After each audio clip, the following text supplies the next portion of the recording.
Hi, I'm Ari Redboard. Welcome to TRM Talks. TRM Talks is brought to you by TRM Labs, the leading provider of blockchain intelligence and anti-money laundering software.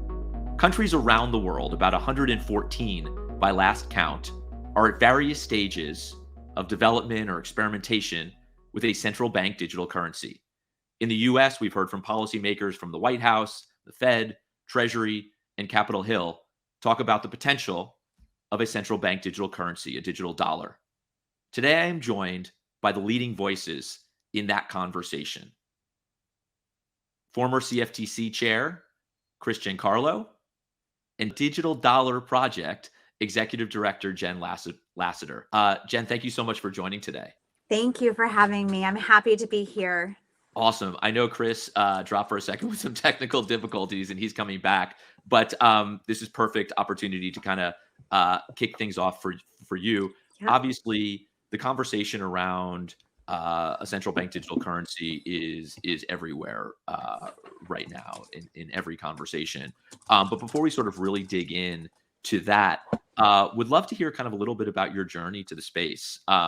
We had an opportunity to have coffee yesterday, and it is super interesting. Yeah. So I would love to kind of, I'd love the audience to also hear about it. Sure, happy to. So as with most people in this space, because it's, well, I guess I can stay still a bit nascent, though blockchain, of course, has been around for 15 plus years now.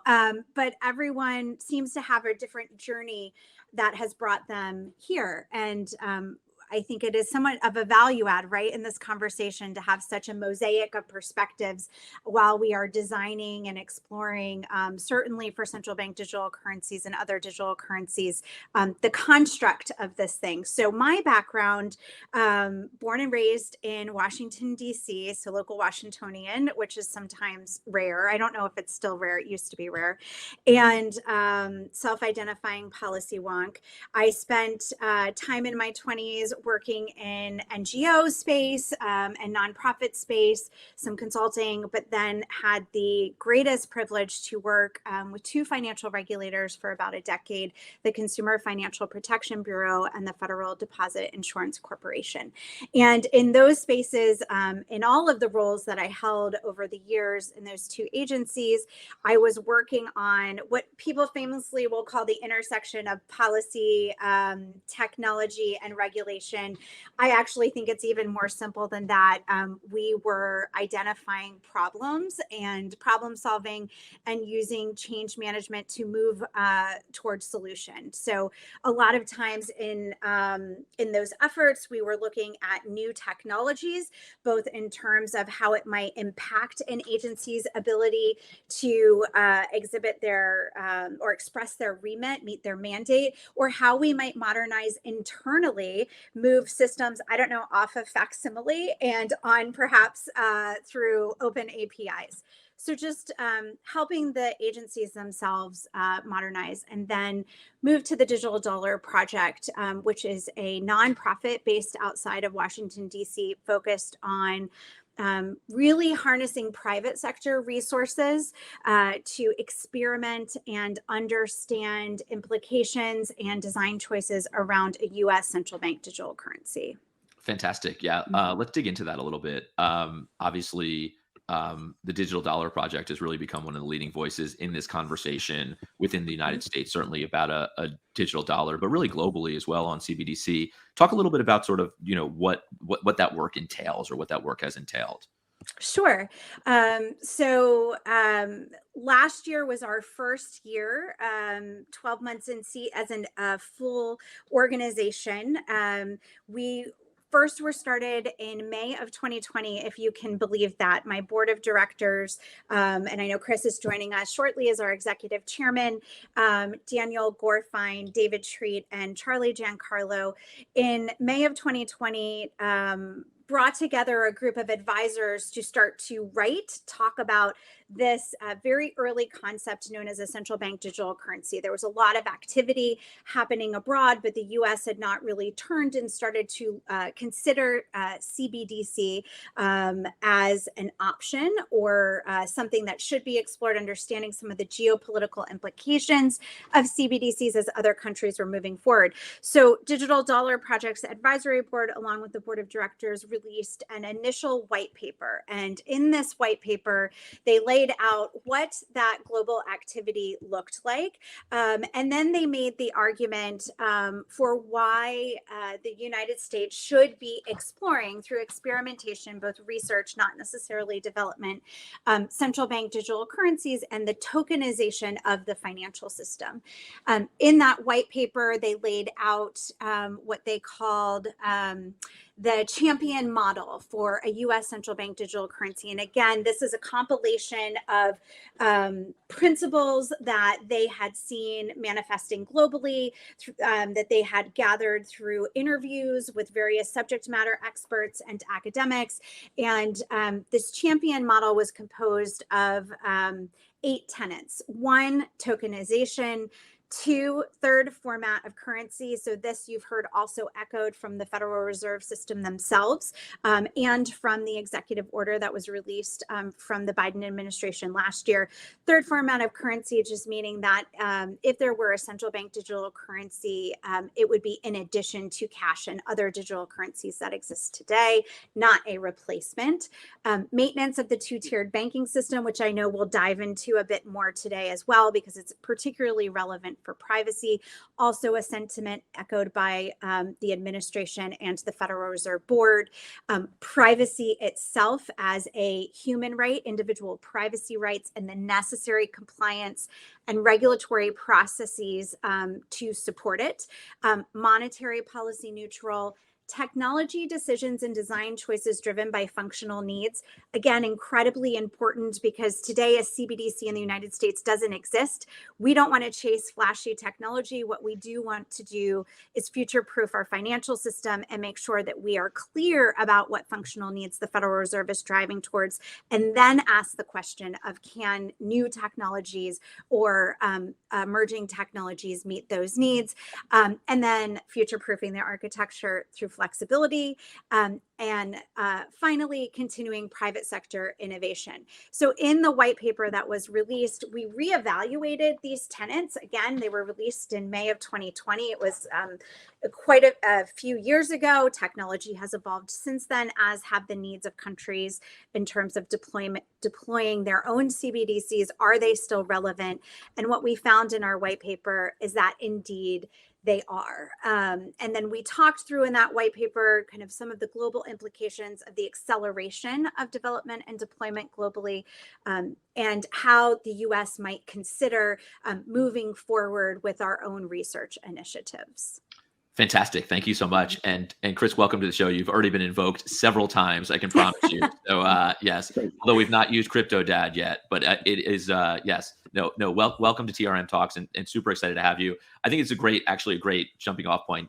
Jen just really, I think, laid out a lot of the great work that the DDP, the Digital Dollar Project, has been doing. But before we really dig in from your perspective, your background is really extraordinary. And I think it's sort of very well-known, chair of the CFTC and all the work that you've done in the public sector. But would love to hear a little bit, like, framing that as sort of your journey to this space, right? To blockchain, to cryptocurrency, to CBDC. Yeah, thanks, Ari. It's great to be with you. Sorry to be a few minutes late. I spent 30 years in the private sector before going into government, all sort of in that triangle between technology, finance, and law regulation. I spent 16 years building a trading platform on Wall Street, which we took public in 2005. And it became the largest trading network, global trading network, for a type of financial product called a swap, in our case, credit default swaps. We were not a trading house. We were operating the platform on which they traded.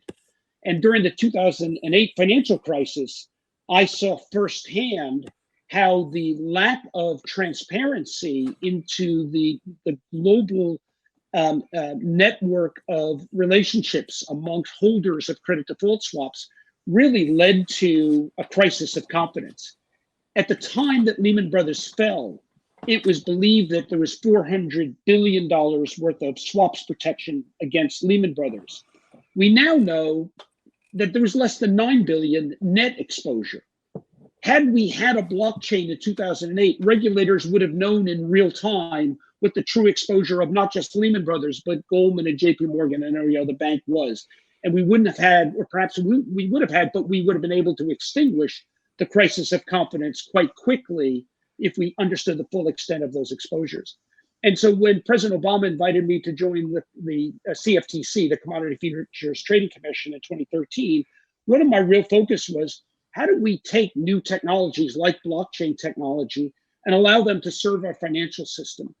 Having spent so much time on Wall Street, it became very clear to me how balkanized our financial system is. You know, if you want to do a private equity transaction, you're in one area with one set of counterparties, one legal structure, one ecosystem. If you want to do a commodities transaction, it's a completely separate, different regulator, as we know, CFTC, not SEC, and so on and so forth.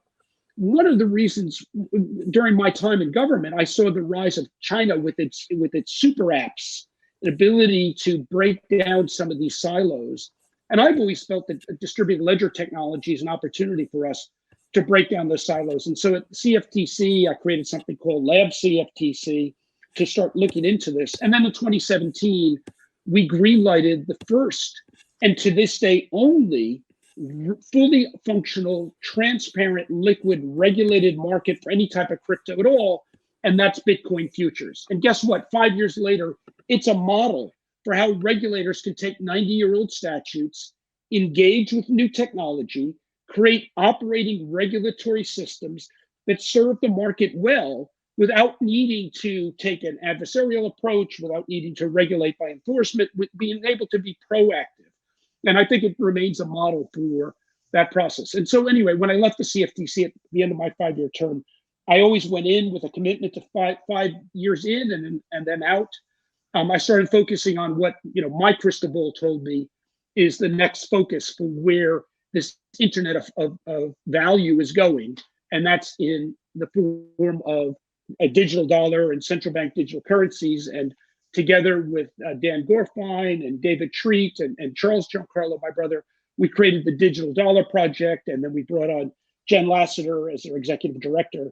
And today we are really the only private sector think tank that is looking into this new development. We do, as Jen has probably explained, we do not advocate deployment yet of a digital dollar because we don't know exactly what we're talking about in terms of deployment.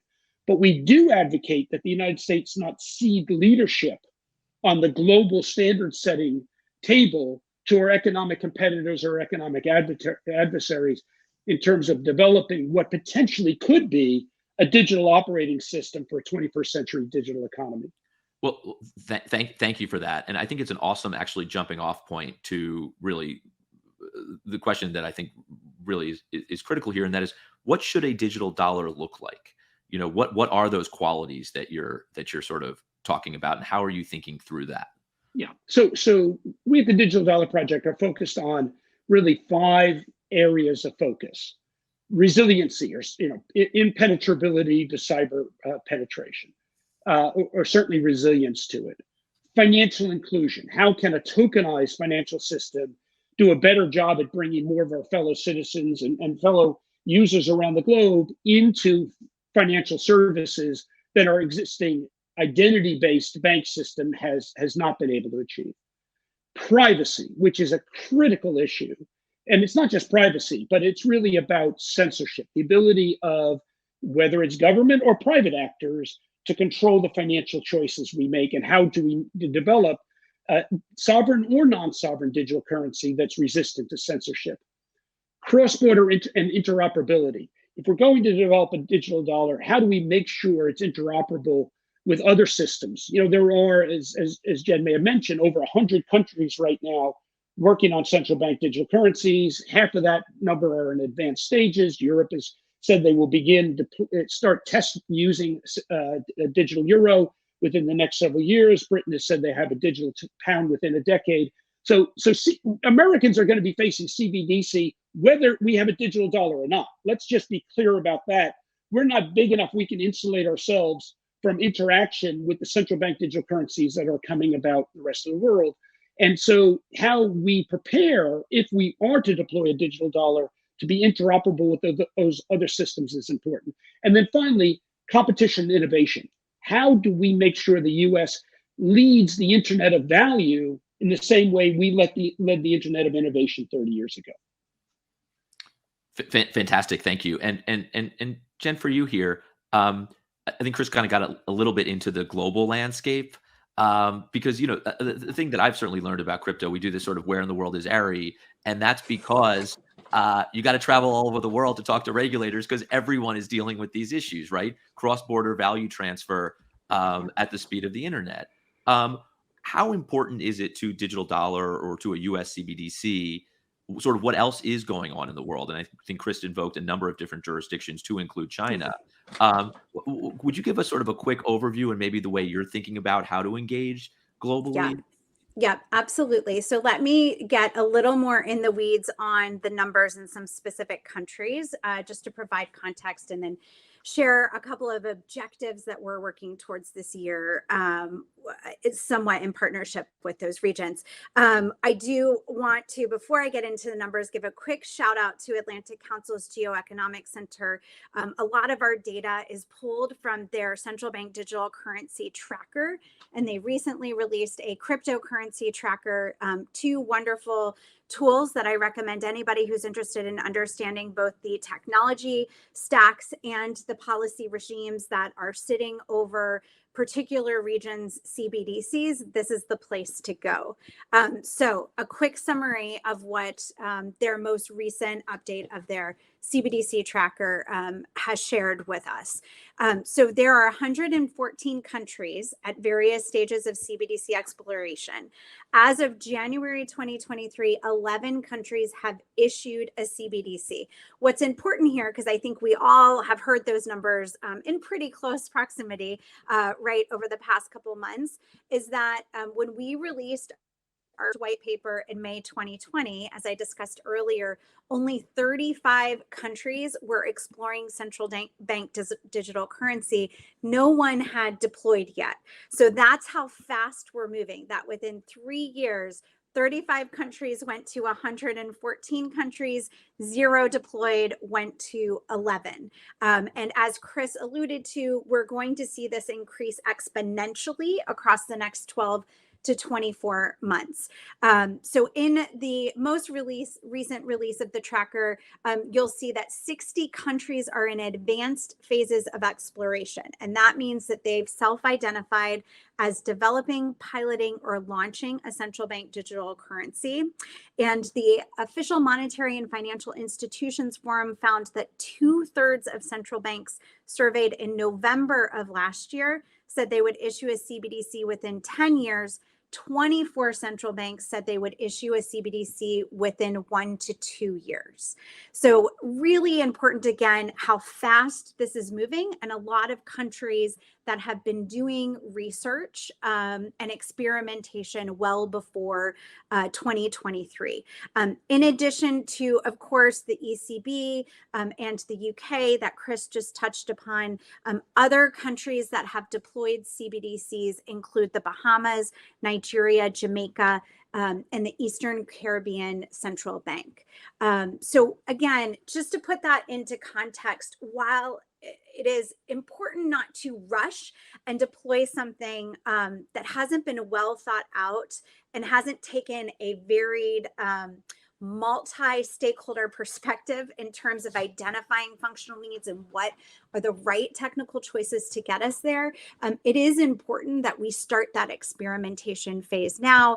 And in the US, of course, we're probably all familiar with Project Hamilton, which was a retail central bank digital currency pilot out of the Federal Reserve Bank of Boston in partnership with MIT's Digital Currency Initiative. A fantastic start to how to explore explore open source, privacy enhancing technologies around CBDC technical choices. And then, of course, we've seen Project Cedar out of the Federal Reserve Bank of New York. Phase 1 was completed. We're waiting to get the results of phase 2.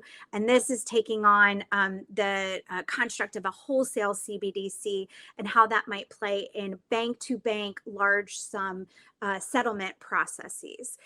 So we have had some activity. I think what the Digital Dollar Project is excited to do is take those projects and other Bank of International Settlement projects that have happened abroad and start to expand the perspective. So the private sector, what are the roles and what are some of the technical resources that they can bring to bear as we think about perhaps the second leg of this experimentation, and really connecting and thinking of the CBD system in a more holistic way, other than just the priorities of the central bank, right? That full kind of engagement across a financial life cycle.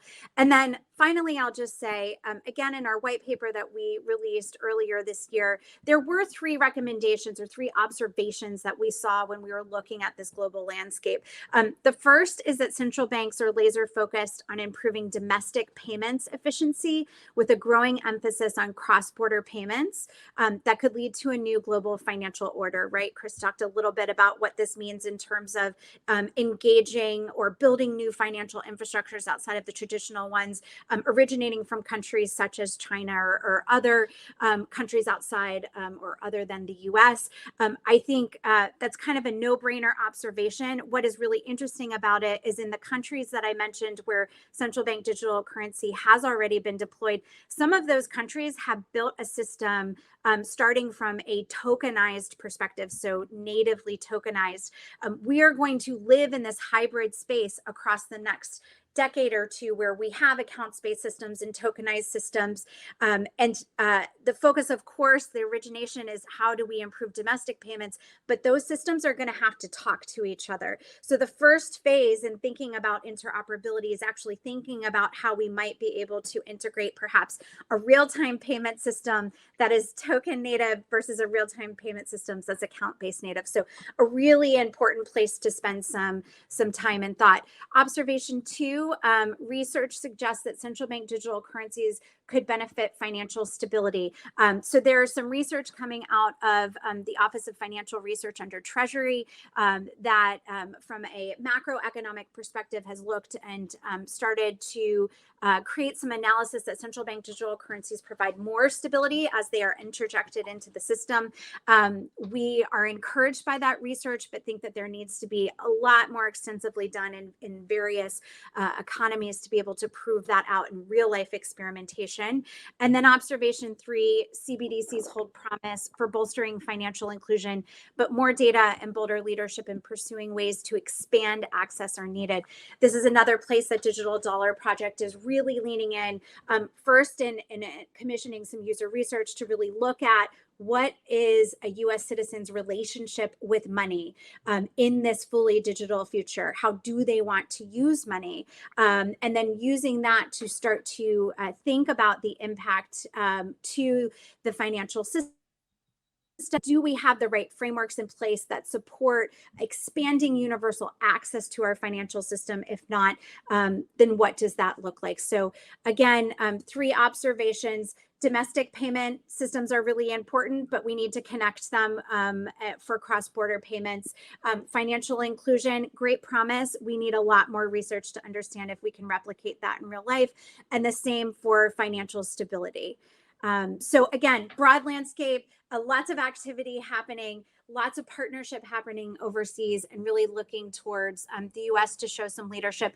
Perhaps, since we haven't gotten to the point of making a decision about deployment, leaning in on global standards setting as some of these other countries are maturing their CBDCs locally. Fantastic. There's so much there, and just really speaks to the global perspective here of CBDC today, and really just sort of, cryptocurrency, stable coins, sort of the aspects of it. And we'll get to all of that sort of ecosystem in a minute. Chris, I was going to dive into China with you a little bit, and there's a great question in the chat as well. you both mentioned China in sort of your conversations. Actually, before I do, I'm going to improve my background. Since you have that, I'm like super jealous of your background there, Chris. So I'm going to sort of improve my background here a little bit with that. So, and we'll dig into crypto data a little bit in a bit too. Look, how much is sort of the Chinese CBDC, ECNY playing a role in driving sort of U.S. development? And should it be? Maybe sort of talk a little bit about the interplay there. Okay, so it's just a fact that China has already set the benchmark for what a CBDC can be, both good and bad. And if you give me a minute, I'll talk about both the good and the bad. Please. It's a pretty sophisticated instrument that they have launched. They've now placed it in over 240 million wallets, digital wallets in China, and that figure is almost 2 years old, so it could be a much higher amount of that. Now, the holdings are relatively small. It has not yet caught social fire in China, but they're putting a lot of muscle behind it, including, as many of your listeners know, banning any competition to the digital currency, whether it be Bitcoin or Ethereum or otherwise. China envisions their digital currency as much more than just about payments. It's amazing. I was in Washington last week, IMF week. It's amazing how a lot of the central bankers see this just in terms of payments. China envisions central bank digital currency as a complete interoperable operating system for a fully networked digital economy. That's a very powerful concept. And it's got to be very threatening, if I can say, to our effective but highly balkanized, highly inefficient, highly costly financial systems in the West. Whereas I explained before, we have these different silos where you're in one silo, and it's both a regulatory, commercial, monopolistic silo from one to the other. You know, the world of a private equity transaction is different than a public equity transaction. It's different than a commodities transaction. It's different from a commercial lending transaction. And you don't go seamlessly from one to the other. You go, you change regulatory structures. You change commercial entities. It's very balkanized. China sees digital currency as almost like a Microsoft operating system for a fully networked digital economy. As the world is going into a low growth, if you read the latest reports from the IMF, we're going into a period of low growth. Imagine if gradually, we took out so many of the inefficiencies that are currently existing in our financial markets, and if we went to real-time settlement, real-time payments, how we could suddenly turbocharge Western economies that are going into a slow growth mode. So there's a lot of promise in that. Now, at the same time, let's be candid. China also will use this digital currency as a means of control. And advocates for privacy are very concerned that model, I call it a benchmark, that model becomes the model for the rest of the world. It's my view, and I had the honor to serve on a Hoover Institute study of the digital yuan that spent a year studying it. And from my work on that project, and you can find that on the Hoover Institute's website, I believe that within 10 years, as much as 25 to a third of the globe will be on China's digital currency, either directly because they're a Belt and Road client state of China, or indirectly because they will take the technology and white label it. You can imagine a digital bolivar brought to you by the People's Bank of China's technology, but just white labeled for that country, providing their rulers with that same surveillance and control function that China's built into it. And let's be really, not naive. There are many parts of the world today that want that degree of control, and it's not just within China's borders, it's around the world. So what China is building, it both challenges us in terms of our 20th century analog financial system to future-proof it, as Jen used that phrase before, but also that there's going to be a lot of demand for what China's building around the world. So for those people that have adopted a just say no to CBDC approach in the current dialogue right now, there is no just say no. CBDC is coming to the globe, whether we Americans engage in it or not, it's coming.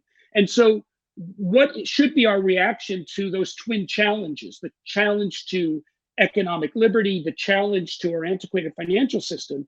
We believe it's the United States should take a leadership role in the evolution of this technology. The choice whether to deploy a digital dollar can come later, but let's not cede the leadership, chairing the leadership table to our economic competitors like Europe. Europe sees this as an amazing opportunity as well. You've heard statements from President Macron of France, others about opportunities to not be so dependent on the dollar, and they see the development of a digital currency as one of those opportunities, not just domestically in Europe, but to growing influence. Africa has a young population that has readily stepped up to digital payments. You could see a digital euro replacing the dollar in certainly in North Africa and other places. So there are it's not just our economic adversaries, it's our economic competitors that see the opportunity in this at a time when we in the United States, and it's not just crypto, it's not just a CBDC, it's a time in the United States when we're saying to this new innovation that it's welcome to move offshore, but if it's going to be onshore, it's going to face a hostile reaction. And that's so different than the reaction we had 30 years ago to the first wave of the Internet of Information, where we made the United States a welcoming home for this innovation.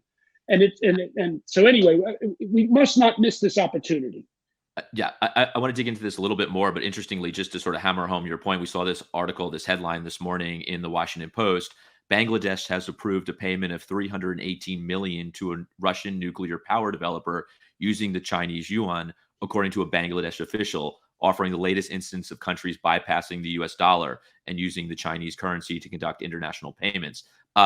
Quite honestly, Lael Brainerd, who's an advisor to the White House, a former deputy governor of the Federal Reserve, has said rightly that she just cannot wrap her head around where a world is going to a digital currency standard and the dollar remains analog. I mean, think about that. We're the world's largest economy. We're the most important economy. The dollar has been the world reserve currency and vitally important to our economic prosperity for 50 years. And somehow we're not going to modernize it when the rest of the world is going to develop digital currencies. I mean, she's absolutely right. It's almost unthinkable. It's almost un-American to not advance technologically in the face of a new technology that is going to transform the globe, which all our economic competitors and our economic adversaries are jumping on, and somehow we're having this debate, do we or don't we? Well, while we're having the debate, do we, don't we? Let's at least work on the technology. Let's at least get out there and really, test drive this thing and think about what it can do. There are a couple arguments, right, that you hear out there. One is, I think this argument around sort of privacy, and I'd love to dig in with Let's this unpack that more. Look, and you've seen, Florida Governor Ron DeSantis propose legislation to ban a CBDC in Florida. We saw Ted Cruz, senator from Texas, propose something similar in the U.S., banning the Fed essentially from issuing one. And it really all seems to stem around this privacy issue, right? Part of the promise of cryptocurrency, blockchain technology, is this ability to make currencies programmable.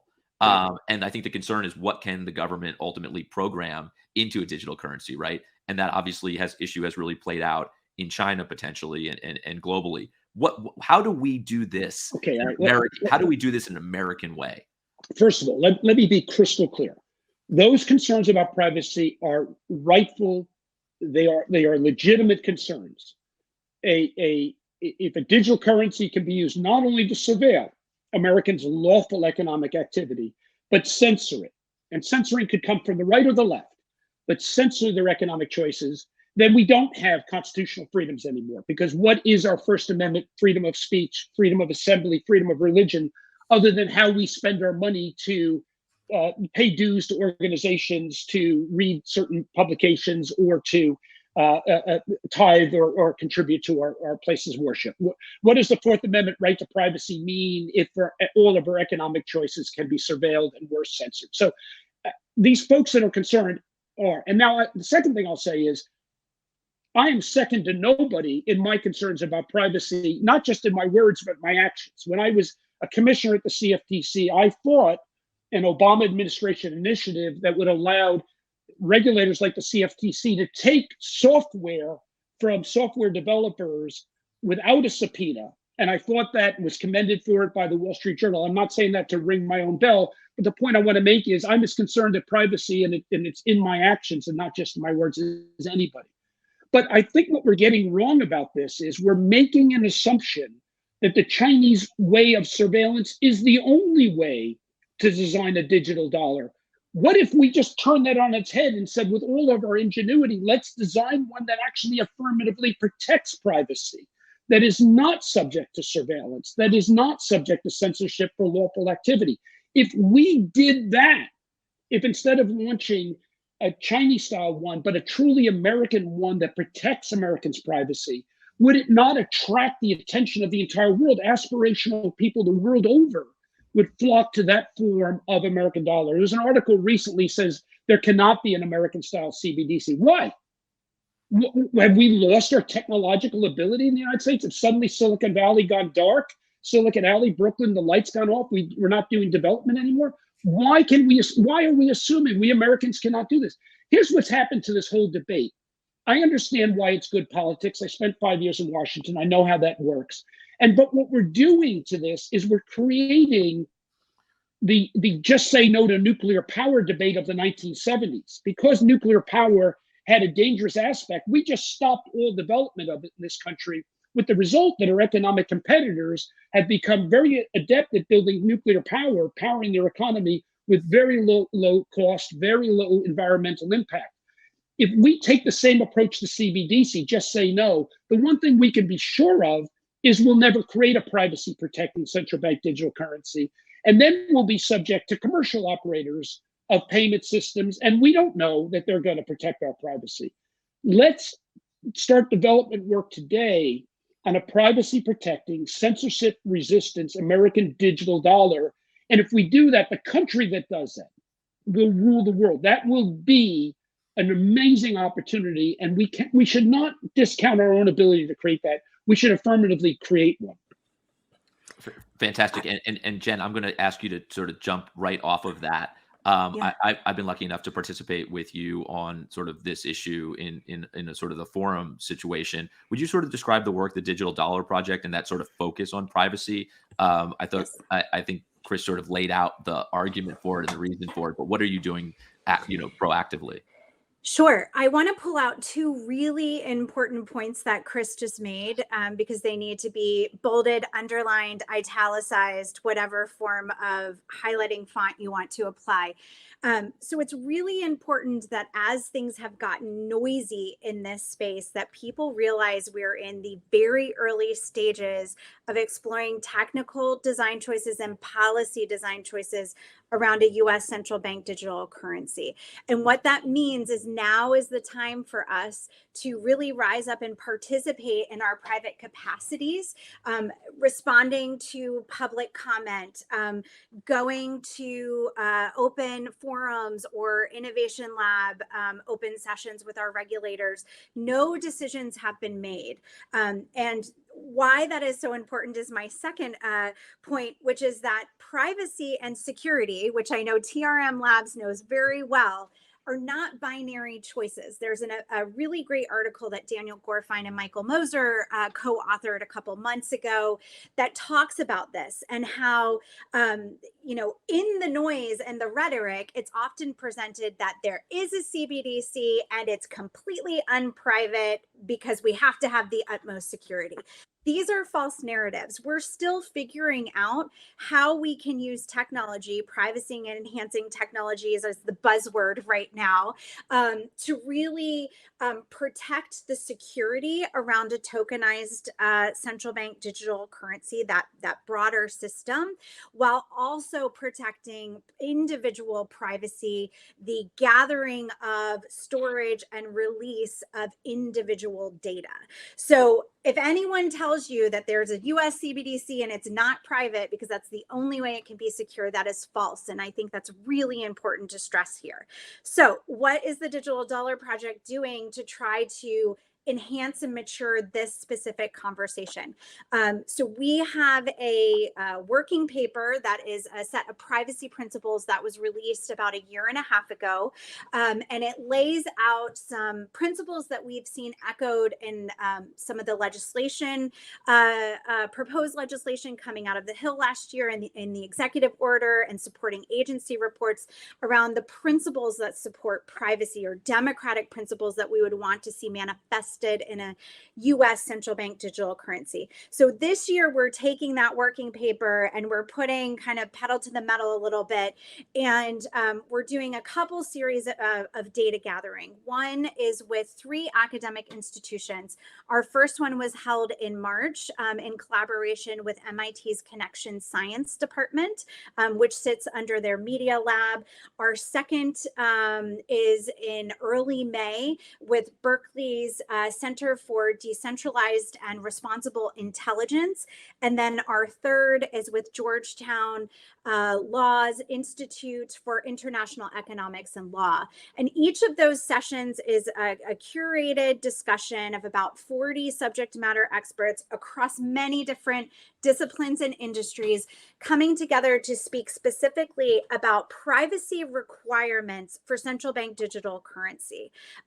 That's data gathering point 1. 2, we'll be releasing a survey both on our website and broadly to our stakeholder groups that's evaluating and talking about that benchmark of knowledge around privacy. What exists today? What are you looking for? How would you visualize that manifesting in a digital future?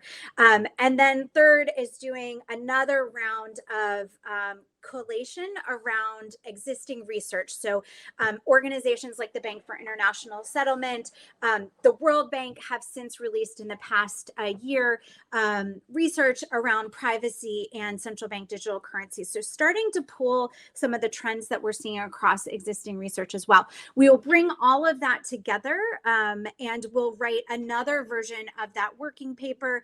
And along with that, we will release a set of recommended privacy requirements for a US central bank digital currency. And the idea is really for the average person to be able to sit down and look at a central bank digital currency and almost have a bit of a checklist and say, okay, if privacy is the prioritization in this design, what requirements have been met and how comfortable am I with those choices? So a framework of sorts for regulators and the private sector actors engaged in central bank digital currency broadly to be able to provide some analysis and assess where privacy fits in these various designs of CBDC. And Ari, let me just add a footnote to that. You know, some of those who object to CBDC, central bank digital currency, or digital dollar on privacy grounds, will often say, well, let's just let the private sector develop a digital. This is my next question. So let's dig into this a little bit. Like, just not to interrupt you, but this is exactly where I was going to go next. Look, there's a good question in the chat as well. Would CBDCs coexist well with crypto? You know, there's this sense that like it's either private stable coins or a CBDC. Would you talk? Is that how you see the world, or is it something different? We do not see the world in either or terms. We see the world in all of the above terms. The developers of CBDC have a lot to learn from the experience of stablecoin developers over the last few years, a lot. And stablecoin development has been a net good in terms of showing us how we can develop much more faster tokenized payment systems. And yet at the same time, a US government digital dollar, subject to the First Amendment, would have restrictions on censorship and protections of privacy constitutionally required. And then if it were developed technologically in a way to protect privacy, well, that would be a good model then for the private sector to adopt. Let's not be naive here. There's no privacy protections in private sector operators. And if we've learned anything from the Twitter files, that is the private sector, at least when it comes to speech, can be easily pressured by governments to do their bidding. There's even more coming out from Elon Musk recently about how government was actively involved in Twitter accounts and banning certain speech online.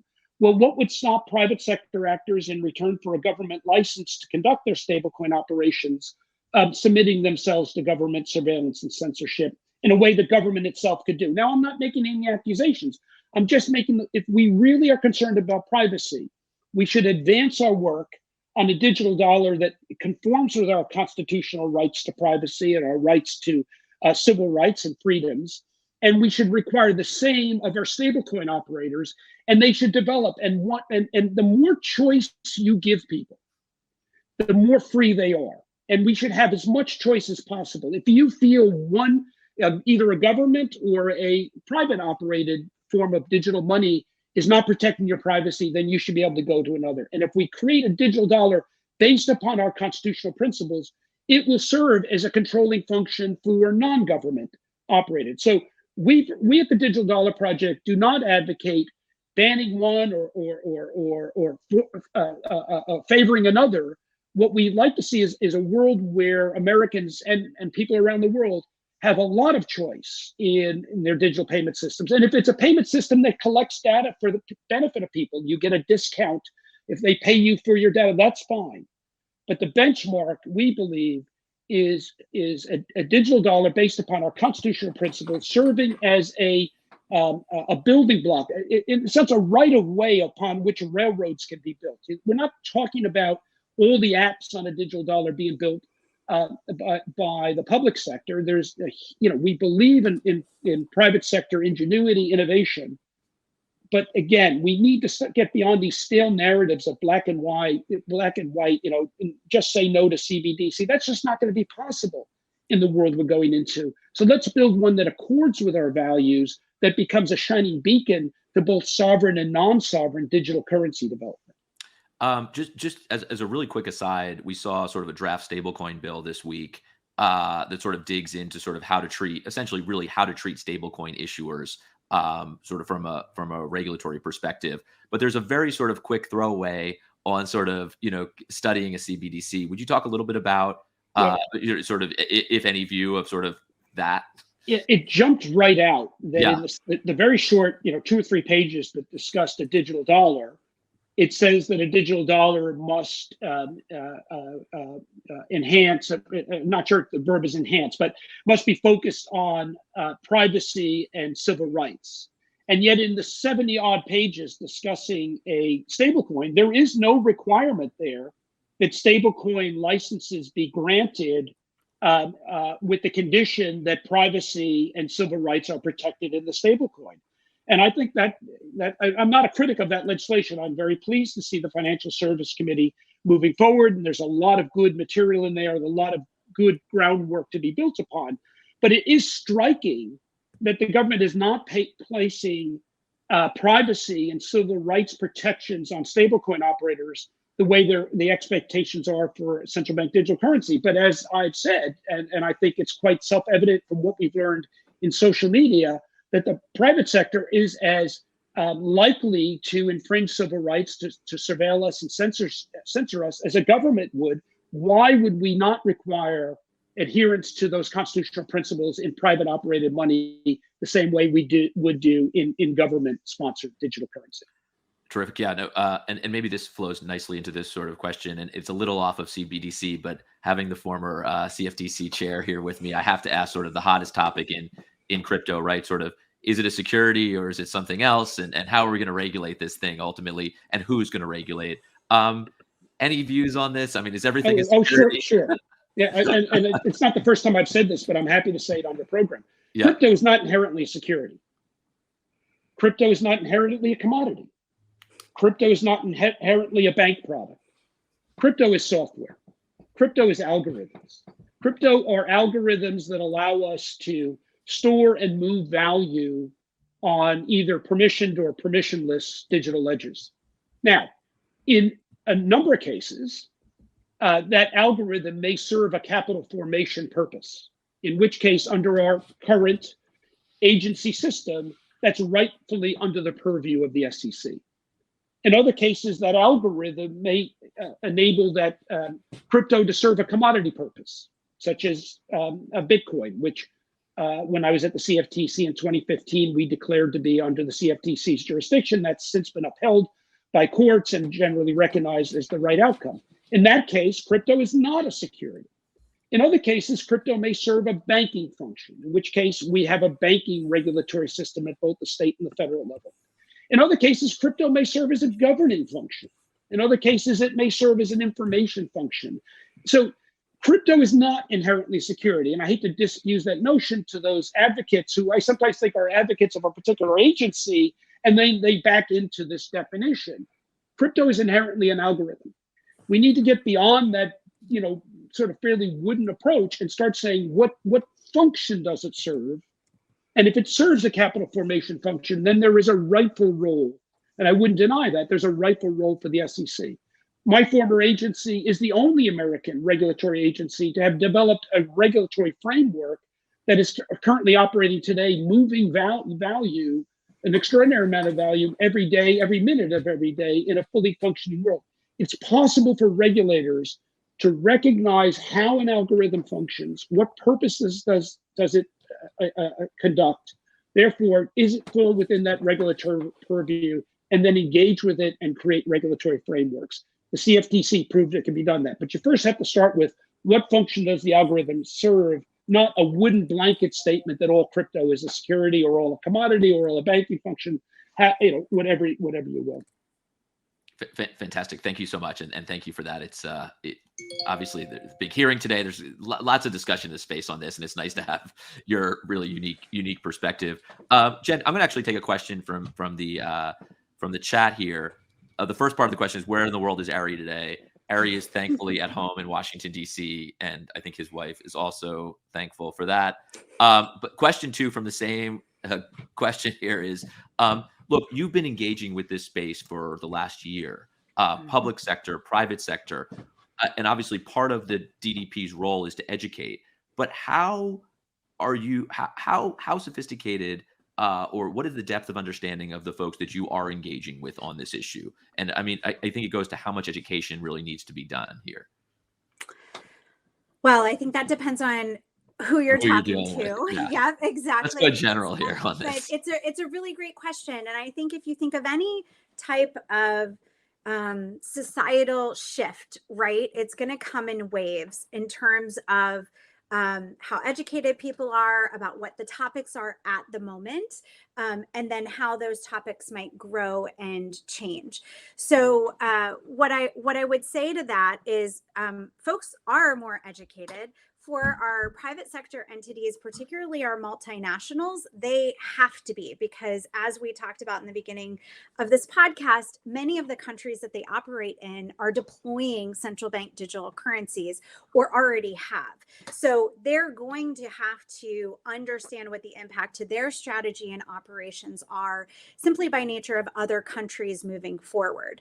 So they've really, I think, educated themselves to be able to move through that process.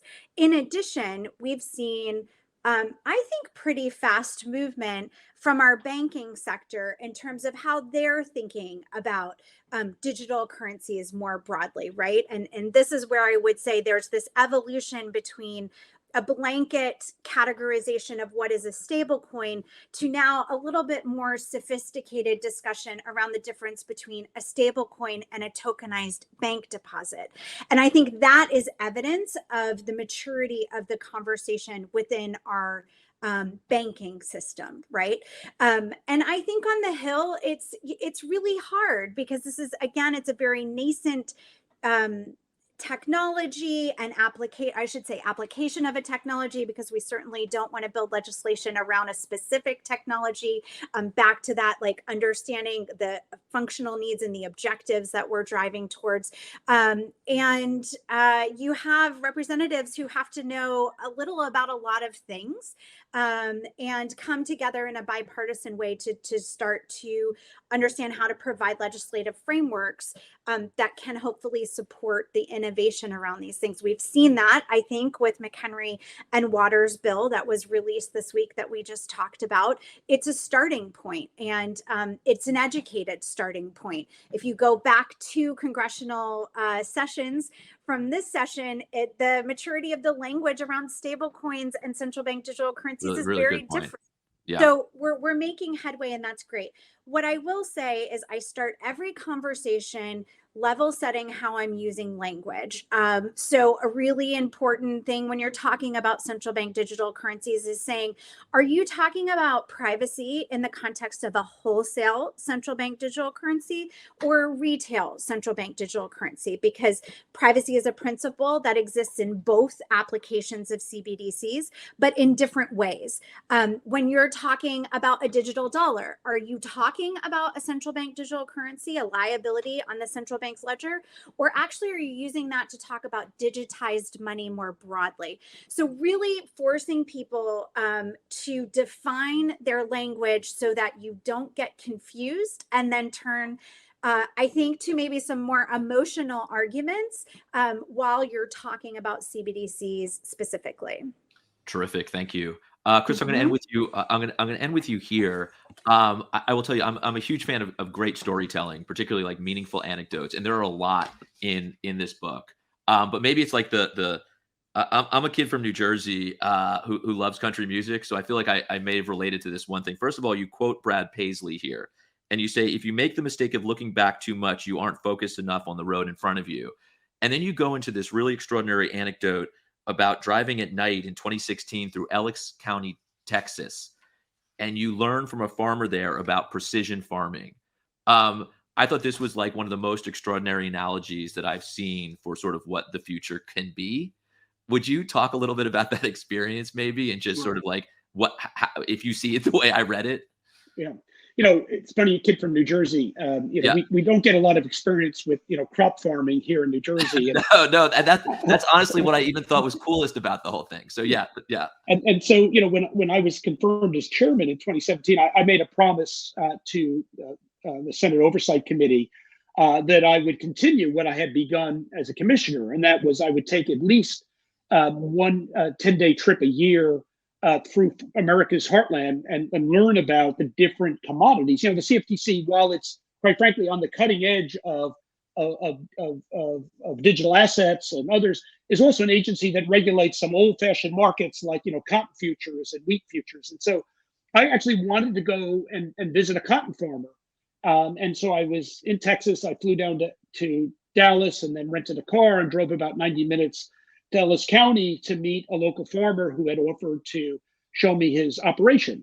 I'd always wanted to know what a cotton gin was.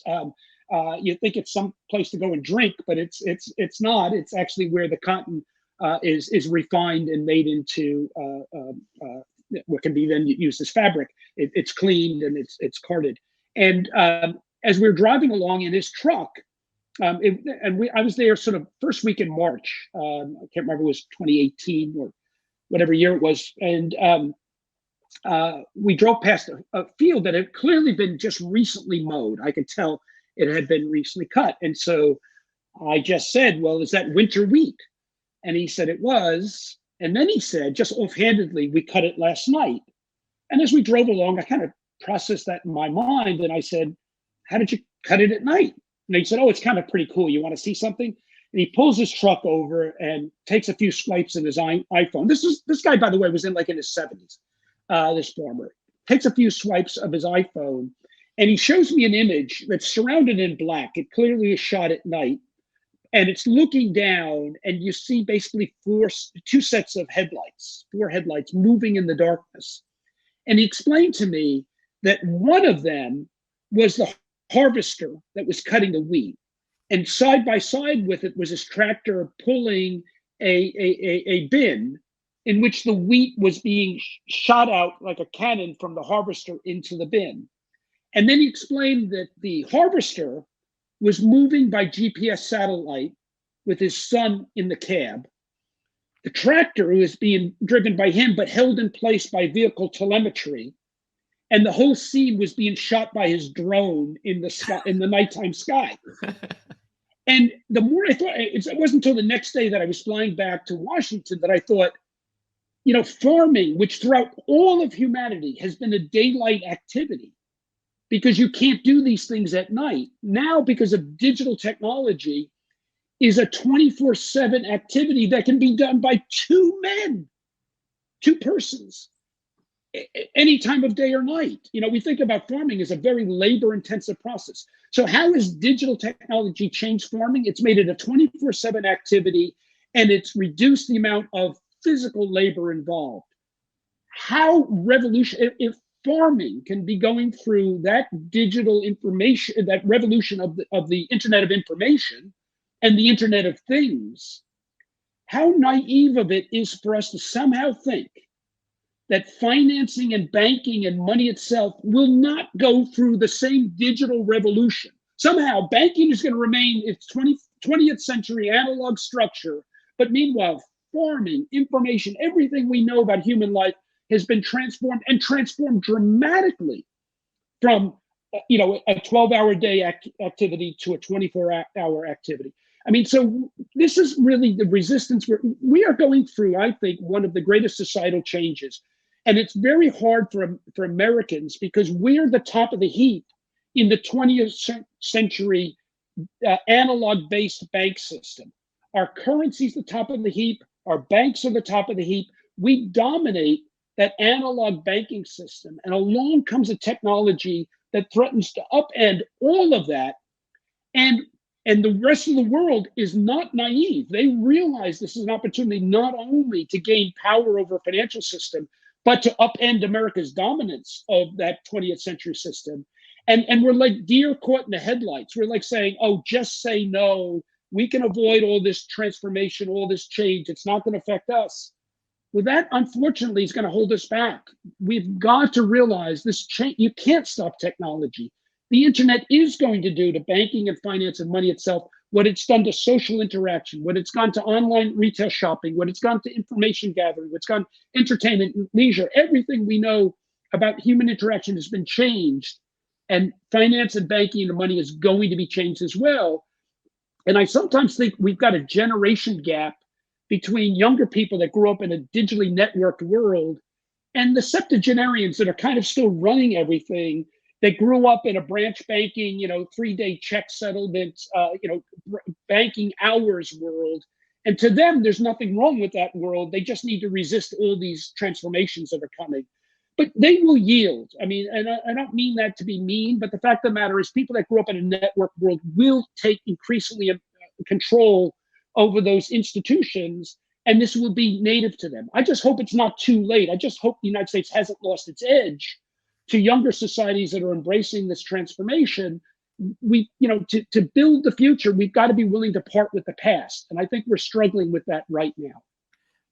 I love so much about that answer. I think what I love particularly about is sort of this vision for it's not just CBDC, it's not just stablecoin, it's not just cryptocurrency. It is a a revolution of financial technology, really, and it's all part and parcel with it. And that's really the vision. It's much bigger than just sort of one thing.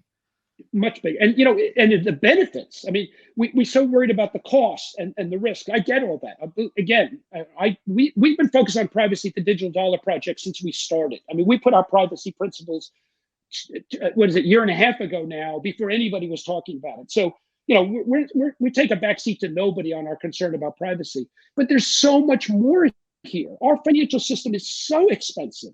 It is so slow. It is so inefficient. It is so balkanized. It is so filled with monopolies. It is so under-inclusive, and it's inherently under-inclusive. It's not just a matter of the banks need to be yelled at more by senators and congressmen to do more about financial inclusion. It's inherently financially under-inclusive because it requires, as a condition of entry, a comprehensive set of credentialed identity that in a world of 8.5 billion people, 1.5 billion either don't have or don't choose to have that credentialed identity. And so our current system is exclusive. If we can go to a tokenized system, just as we have with cash, but in a digital sense, we can bring much more people into the system and then use pattern recognition, big data analysis to do our law enforcement without having to require identity as a condition of entry. So we can do a better job of law enforcement.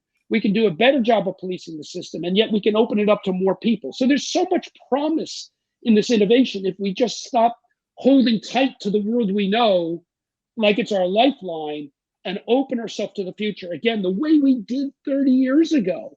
We were unafraid to upend Kodak. We were unafraid to upend Sears Roebuck with these new digital technologies. They're all gone now. They were a feature of my childhood.